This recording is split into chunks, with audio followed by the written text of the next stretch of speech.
नमस्कार, बुलेटिन में स्वागत है आपका और मैं हूं आपके साथ जागृति खंतवाल। बुलेटिन का आगाज करेंगे बड़ी खबर के साथ। बड़ी खबर आपको बता दें दिल्ली से। दिल्ली में आज भारतीय जनता पार्टी की महत्वपूर्ण बैठक होनी है। वहीं आपको बता दें कि मुख्यमंत्री योगी आदित्यनाथ इस बैठक में मौजूद रहेंगे। साथ ही दोनों डिप्टी सीएम यानी कि केशव प्रसाद मौर्य और ब्रजेश पाठक को भी इस बैठक के लिए बुलाया गया है। बीजेपी प्रदेशाध्यक्ष भूपेंद्र चौधरी भी इस बैठक में मौजूद रहेंगे, जहां आज केंद्रीय गृह मंत्री अमित शाह और बीजेपी राष्ट्रीय अध्यक्ष जेपी नड्डा के साथ ये महत्वपूर्ण बैठक होनी है। और ऐसे में मंत्रिमंडल विस्तार को लेकर इस बैठक में चर्चा हो सकती है। ये बड़ी खबर, बड़ी जानकारी दिल्ली से। मुख्यमंत्री योगी आदित्यनाथ आज ये महत्वपूर्ण होने वाली बैठक में शामिल होंगे। साथ ही आपको बता दें कि दोनों डिप्टी सीएम ब्रजेश पाठक और केशव प्रसाद मौर्य भी इस बैठक में मौजूद रहेंगे। आपको बता दें कि मंत्रिमंडल विस्तार को लेकर इस बैठक में चर्चा होनी संभव है। और ऐसे में केंद्रीय गृह मंत्री अमित शाह, बीजेपी राष्ट्रीय अध्यक्ष जेपी नड्डा इस बैठक में शामिल होंगे। इसके अलावा प्रदेश अध्यक्ष भूपेंद्र चौधरी भी इस बैठक में मौजूद रहेंगे। ये बड़ी खबर, बड़ी जानकारी दिल्ली से। तो आज कई महत्वपूर्ण मुद्दों पर इस बैठक में चर्चा होनी संभव है। और ऐसे में आपको बता दें कि दारा सिंह चौहान और ओपी राजभर भी योगी मंत्रिमंडल में शामिल हो सकते हैं। आज की बैठक बेहद महत्वपूर्ण, क्योंकि आज मंत्रिमंडल विस्तार को लेकर इस बैठक में चर्चा होनी है। तो आपको बता दें कि जल्द ही योगी कैबिनेट का विस्तार हो सकता है। और ऐसे में अब लगातार ये कयास लगाए जा रहे हैं कि मंत्रिमंडल विस्तार के साथ ही ओपी राजभर और दारा सिंह चौहान को भी मंत्रिमंडल में जगह मिल सकती है। हालांकि आज की इस बैठक में कई मुद्दों को लेकर के चर्चा की जाएगी और उसके बाद ही ये तय होगा कि आखिर मंत्रिमंडल विस्तार कब तक होता है और किसको इस बार मंत्रिमंडल में जगह मिल पाती है। तो ये बड़ी खबर, बड़ी जानकारी आपको बता रही, जहां भारतीय जनता पार्टी की आज महत्वपूर्ण बैठक होनी है। इस बैठक में मुख्यमंत्री योगी आदित्यनाथ के साथ साथ प्रदेश के दोनों डिप्टी सीएम भी मौजूद रहेंगे। वहीं इस खबर पर ज्यादा जानकारी के साथ हमारे सहयोगी स्पर्श शर्मा और लखनऊ से हमारे सहयोगी टीआर मिश्रा हमारे साथ जुड़ गए हैं। स्पर्श, सबसे पहले आपसे जानना चाहेंगे, आज बीजेपी की महत्वपूर्ण बैठक होने जा रही है। मुख्यमंत्री योगी आदित्यनाथ भी बैठक में मौजूद रहेंगे। किस वक्त तक ये बैठक शुरू हो सकती है?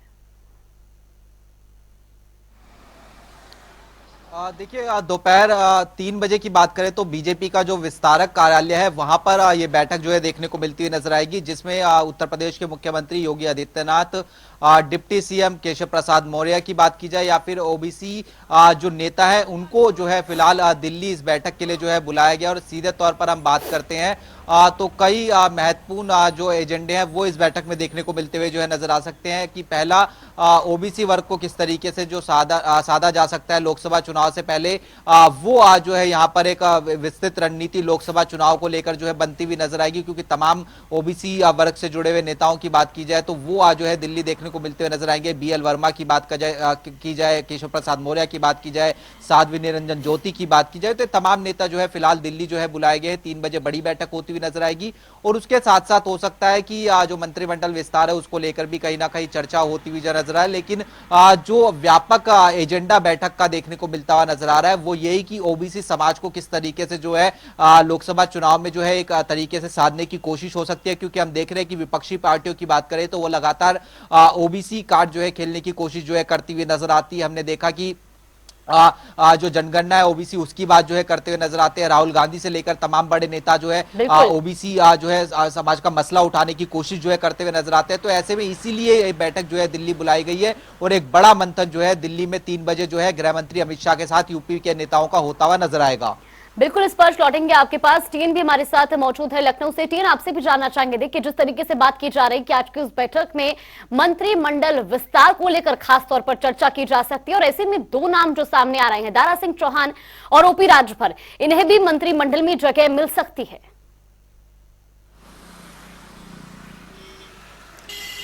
जागृति सही कह रही हैं। देखिए, 2 नाम बहुत अरसे चल रहे हैं।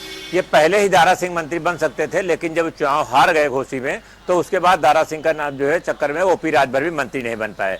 अब लगातार ओपी राजभर भी, कल भी उनका बयान आया कि 7 तारीख तक अपने मंत्री शपथ लेने की डेट बता देंगे वो। तो इससे तय है कि आज की बैठक में मंत्रिमंडल विस्तार पर चर्चा होगी और ओपी राजभर भी दिल्ली आज गए हुए हैं।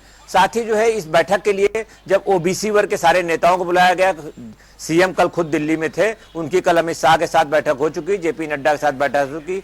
आज दोनों डिप्टी सीएम केशव प्रसाद मौर्य और ब्रजेश पाठक दिल्ली बुलाए गए हैं। इनके साथ भाजपा अध्यक्ष भूपेंद्र चौधरी भी गए हैं और जो है जल शक्ति मंत्री स्वतंत्र देव सिंह गए हैं और साथ में बीएल वर्मा, निरंजन ज्योति और सांसद संगमलाल गुप्ता और सुरेंद्र नागर सहित कई ओबीसी कद्दावर जो है नेताओं को बुलाया गया है।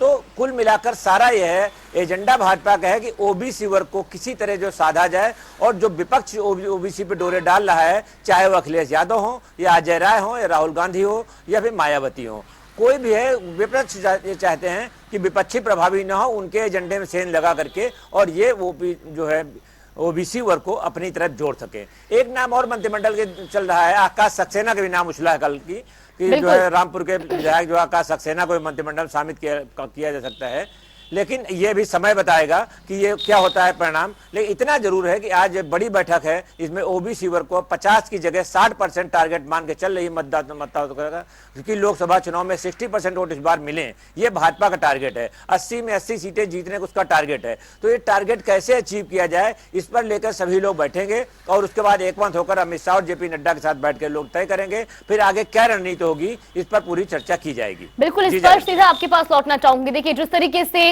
टीएन भी बताते हुए नजर आए कि दलित वर्ग को साधने की कोशिश इस बार हर पार्टी करने की तैयारियों में जुटी हुई है। ऐसे में जिस तरीके से अब नाम भी सामने आ रहे हैं, दारा सिंह चौहान, ओपी राजभर का तो नाम सामने आ ही रहा है। इससे पहले बीते दिनों आकाश सक्सेना भी जो है मुख्यमंत्री योगी आदित्यनाथ से मुलाकात करते नजर आए थे और इस बीच अब ये नाम भी सामने आ रहा है कि मंत्रिमंडल में आकाश सक्सेना को भी जगह दी जा सकती है। यानी कि कुल मिलाकर के लोकसभा चुनाव में पिछड़ा वर्ग का जो वोट बैंक है उसे साधने की कोशिश इस बार मंत्रिमंडल विस्तार के जरिए की जाएगी।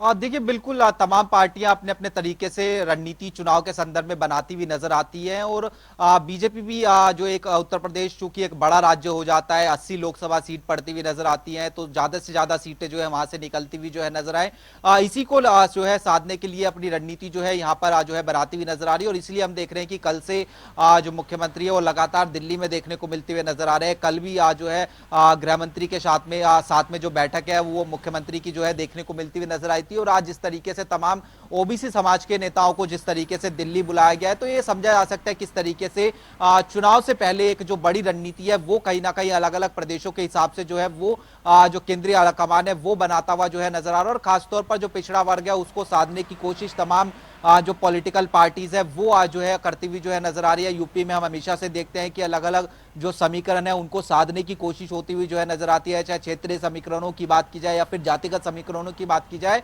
तो यहाँ पर एक बड़ी रणनीति बनाती हुई नजर आएगी। पिछले लंबे समय से जो उत्तर प्रदेश का कैबिनेट विस्तार है उसको लेकर चर्चाएं होती हुई जो है नजर आ रही है और आने वाले समय में ये माना जा रहा है कि जल्द उत्तर प्रदेश में जो कैबिनेट विस्तार है वो देखने को मिलता हुआ नजर आएगा।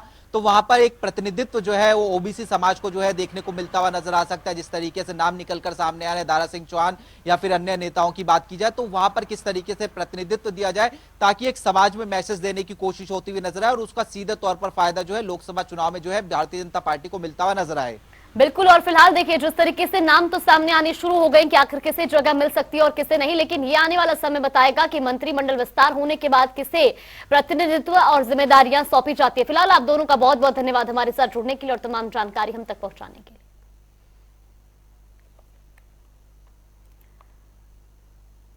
तो एक बड़ी खबर आपको बता रही, जहां आज बीजेपी की महत्वपूर्ण बैठक दिल्ली में होने जा रही है और ऐसे में मुख्यमंत्री योगी आदित्यनाथ भी इस बैठक में मौजूद रहेंगे।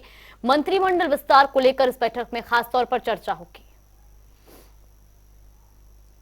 और हरदोई से बड़ी खबर आपको बता दें, हरदोई दौरे पर मुख्यमंत्री योगी आदित्यनाथ 541 करोड़ की सौगात देंगे मुख्यमंत्री। तो वहीं आपको बता दें कि 217 परियोजनाओं का उद्घाटन भी करेंगे। ये बड़ी खबर, बड़ी जानकारी हरदोई से आपको बता रहे, जहां 217 परियोजनाओं का लोकार्पण और शिलान्यास किया जाएगा। तो मुख्यमंत्री योगी आदित्यनाथ आज हरदोई दौरे पर रहेंगे और जहां करोड़ों की सौगात भी देंगे मुख्यमंत्री।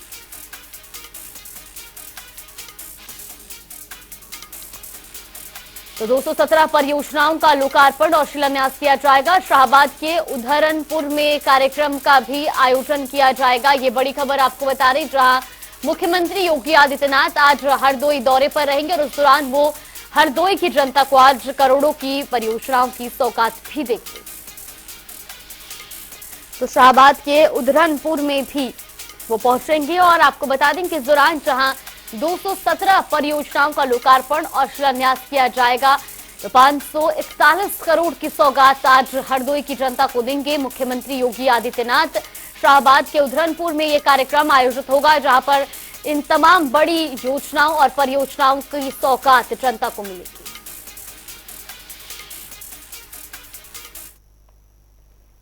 तो वहीं बड़ी खबर, उत्तर प्रदेश में भी इंडिया गठबंधन में दरार देखने को मिल रही है। टिकट बंटवारे को लेकर लगातार घमासान जारी है। ये बड़ी खबर, बड़ी जानकारी।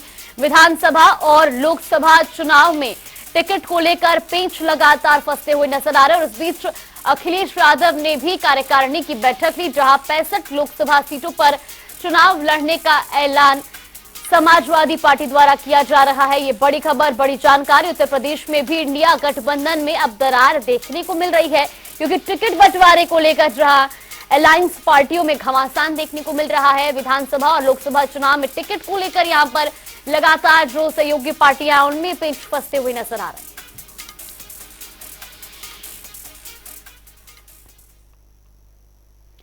तो वाराणसी दौरे पर उपराष्ट्रपति जगदीप धनखड़, ये बड़ी खबर आपको बता रही, जहां राष्ट्रीय कंपनी सचिव सम्मेलन को संबोधित करेंगे उपराष्ट्रपति। बाबा काशी विश्वनाथ मंदिर में दर्शन भी करेंगे जगदीप धनखड़। ये बड़ी खबर, बड़ी जानकारी।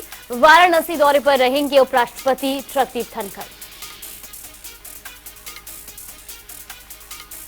तो राष्ट्रीय कंपनी सचिव सम्मेलन को भी संबोधित करेंगे। आपको बता दें कि बाबा काशी विश्वनाथ मंदिर में दर्शन करेंगे उपराष्ट्रपति जगदीप धनखड़। ये बड़ी खबर, बड़ी जानकारी। राष्ट्रीय कंपनी सचिव सम्मेलन को वो संबोधित करेंगे और उसके अलावा वो बाबा काशी विश्वनाथ मंदिर में दर्शन भी करेंगे। तो उपराष्ट्रपति जगदीप धनखड़ आज वाराणसी दौरे पर रहेंगे और इस दौरान जहां वो मंदिर में दर्शन पूजन करते हुए नजर आएंगे। ये बड़ी खबर, बड़ी जानकारी।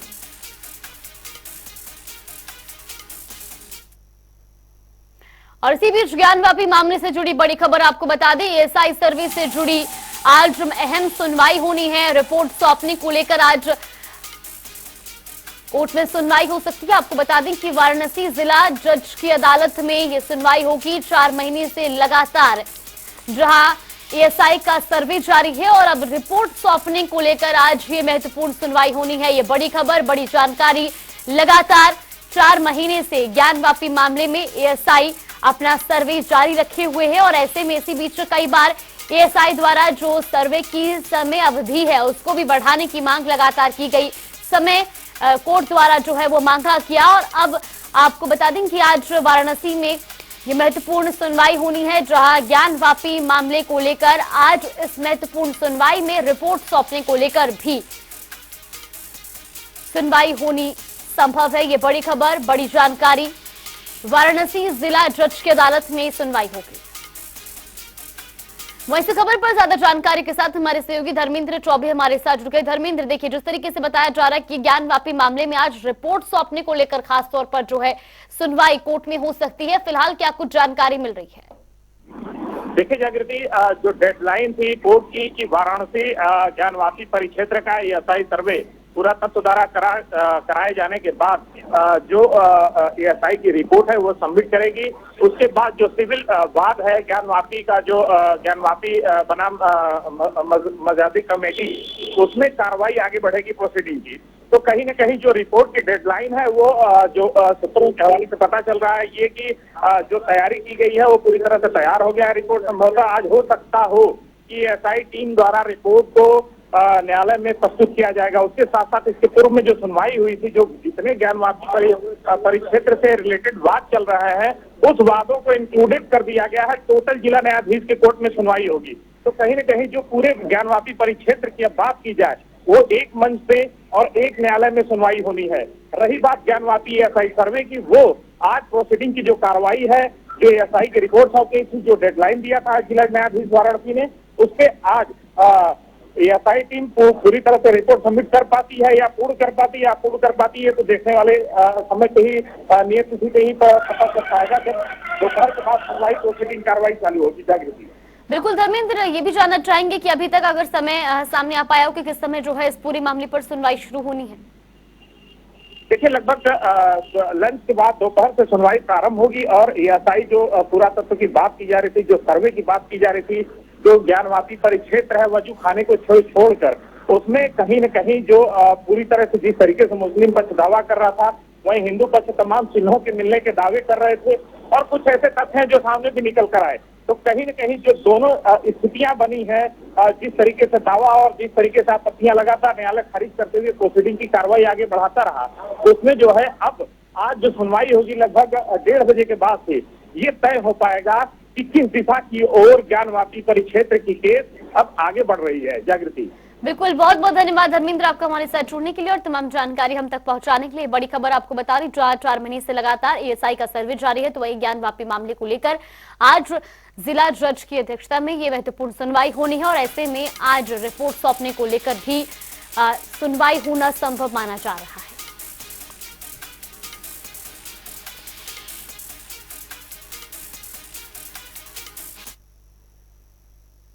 उत्तर प्रदेश के कई जिलों में हवा की गुणवत्ता बेहद खराब होती जा रही है। नोएडा, गाजियाबाद समेत कई शहरों में एयर क्वालिटी इंडेक्स खतरनाक लेवल पर दर्ज किया गया है। आपको बता दें कि नोएडा का AQI 397 दर्ज किया गया है। गाजियाबाद में एयर क्वालिटी इंडेक्स की गुणवत्ता जो है वो 250 दर्ज की गई है, तो वहीं मेरठ में एयर क्वालिटी इंडेक्स 265 दर्ज किया गया है। अब जो वर्तमान स्तर में देखने को मिल रहा है वो पॉल्यूशन तो वाकई जो है चरम स्तर पे पहुंच रहा है और चूंकि जो है जो सांस लेना भी इस समय दूभर हो रहा है और कहीं ना कहीं जो है इस पे सरकार को कड़े कदम उठाने चाहिए और जो हमारे रिटायरमेंट अभी बाबूजी ने बोला है वो बिल्कुल मैं इनकी बात से सहमत हूँ जो है। और चूंकि हमारा नियरेस्ट जो है वो दिल्ली पड़ता है तो मुझे लग रहा है दिल्ली सरकार को भी बहुत ज्यादा जबरदस्त इस मामले में एक्शन लेना चाहिए, क्योंकि स्मॉग और पराली का मामला अब आए दिनों में आने वाला है, जो कि जो है लोग जलाते हैं, जिसकी वजह से हम शहरवासी जो है वो दुख का एहसास करते हैं जो है। और कहीं ना कहीं सीनियर सिटीजन और बच्चों के परिप्रेक्ष्य में जो है ये सरकार को वाकई जो है वो सोचना चाहिए, जो अब कुछ ना कुछ कड़े कदम उठाने का समय आ गया है जो है।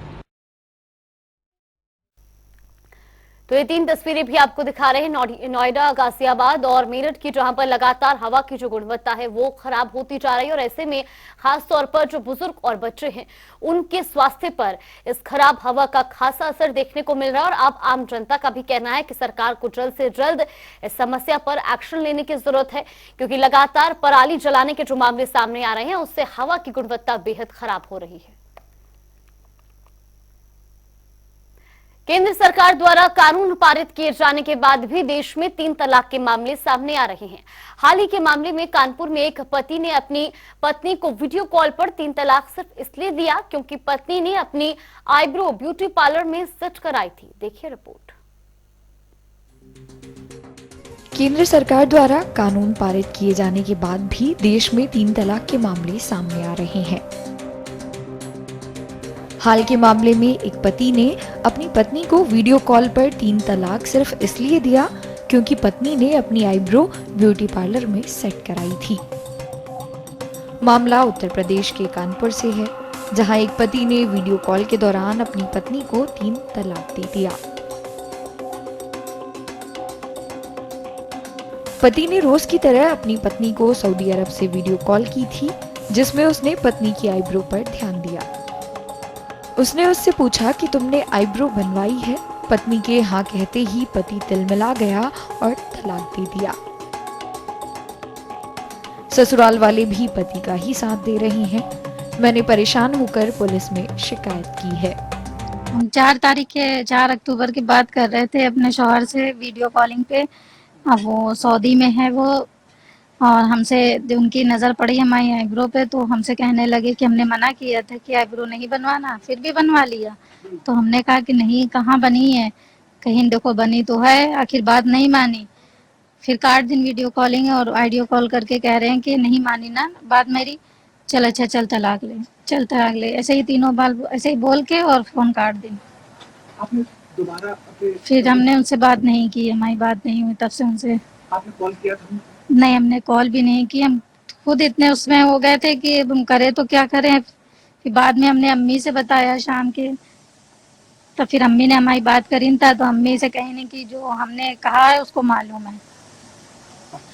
तो आपने इस बात को लेकर कहीं कोई शिकायत करने किसी के पास गए थे? हम कमिश्नर के पास गए थे, उनके से इनको एप्लीकेशन दी है 12 तारीख के।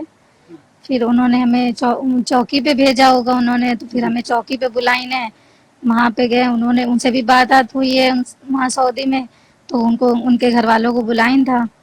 अब मालूम नहीं वो लोग आए कि नहीं आए। अब आप क्या चाहते हैं? अब इंसाफ हो, और क्या चाहेंगे, जो सही हो वो कहें। इस मामले को बताते हुए कलेक्टरगंज सर्किल के एसीपी निशांक शर्मा ने जानकारी दी कि पीड़िता का पति सऊदी अरब में नौकरी कर रहा है। उसने जब वीडियो कॉल के दौरान अपनी पत्नी की आईब्रो देखी तो वह तिलमिला उठा और उसे 3 तलाक दे दिया। ये थाना बादशाही नाका पर एक महिला के द्वारा एक प्रार्थना पत्र दिया गया था, जिसमें उसके द्वारा बताया गया कि जो महिला है उसके ससुराली जनों के द्वारा उसे दहेज के लिए प्रताड़ित किया जा रहा है। साथ ही अभी कुछ दिन पहले इस महिला के पति ने इसे सऊदी अरब से इस बात पर तलाक दे दिया कि इस महिला के द्वारा अपने पति के मना करने पर अपनी आईब्रोज बनवाई गई थी। जैसे ही मामला संज्ञान में आया, तत्काल पुलिस ने इसमें कार्रवाई करते हुए मुकदमा पंजीकृत किया। आपको बता दें कि केंद्र सरकार 3 तलाक के खिलाफ जून 2019 में कानून लाई थी, जिसे लोकसभा और राज्यसभा में पास होने के बाद तत्कालीन राष्ट्रपति रामनाथ कोविंद ने हस्ताक्षर कर इसे कानूनी मान्यता दी थी। इस कानून के मुताबिक सरकार ने 3 तलाक को अपराध घोषित कर सजा का प्रावधान किया था। और अब रुक करेंगे 2 मिनट में 10 बड़ी खबरों का। बलिया में सूदखोरों का आतंक से युवा व्यापारी की मौत, पैसे के लेन देन के मामले को लेकर की आत्महत्या, परिवार की सुरक्षा के लिए मुख्यमंत्री से लगाई गुहार। आगरा में दबंगों का कहर, युवक पर की फायरिंग, गंभीर हालत में कराया गया अस्पताल में भर्ती। फर्रुखाबाद में एएमएन की लापरवाही से गई मासूम की जान, वैक्सीन लगाने के बाद बिगड़ी हालत, अस्पताल में डॉक्टर ने घोषित किया मृत। सहारनपुर में निकाली गई यातायात जागरूकता रैली, नियमों का पालन करने और सड़क सुरक्षा के लिए जागरूकता रैली, एसएसपी ने हरी झंडी दिखाकर किया रवाना। मैनपुरी में महिला की मौत से मचा हड़कंप, 2 पक्षों में विवाद के चलते महिला गई थी जान, मामले की जांच में जुटी पुलिस। बहराइच में महिलाओं ने धूमधाम से मनाया करवा चौथ का त्योहार, पति की लंबी आयु के लिए रखा गया निर्जला व्रत। मिर्जापुर में पति ने दीर्घायु की कामना के साथ सुहागिन महिलाओं ने रखा करवा चौथ व्रत, माता गौरी और गणेश की पूजा अर्चना कर मांगा आशीर्वाद। आगरा में 2 पत्नियों के करवा चौथ व्रत से बना चर्चा का माहौल, युवक की 2 पत्नियों ने रखा व्रत, आपस में मिलकर की गई पूजा। शाहजहांपुर में जेल में बंद महिला कैदी ने धूमधाम से मनाया करवा चौथ का व्रत, जेल में 30 महिला बंदियों ने रखा करवा चौथ का व्रत। मुरादाबाद में पुलिस और बदमाशों की हुई मुठभेड़, इनामी बदमाश के पैर में लगी गोली, अस्पताल में कराया गया भर्ती।